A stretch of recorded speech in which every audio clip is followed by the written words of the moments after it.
Men Shodmonov Mirzobek, Ipsen Patology laboratoriyasida patologik anatomiya yo'nalishi bo'yicha klinik koordinatorman.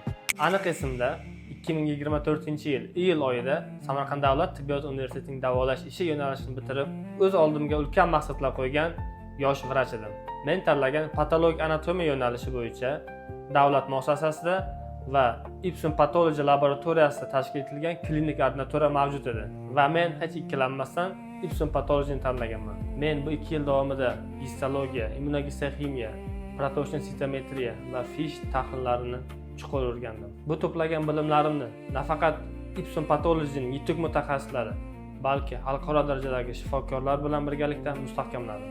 Agar siz ham patologik anatomiya yo'nalishiga qiziqayotgan bo'lsangiz, hech ikkilanmasdan turib Ipsen Patology klinik koordinatoriyasiga topshirishingizni tavsiya etaman. Ishoning, bu yerda sizning karyerangiz va bilim olishingiz uchun barcha narsalar mavjud. Yana bitta ma'lumot. Tez orada ordinatura bo'yicha tayyorlanayotgan yangi postimizni o'tkazib yubormang. Bu videoni bo'lajak ordinatorlarga yuborib qo'ying.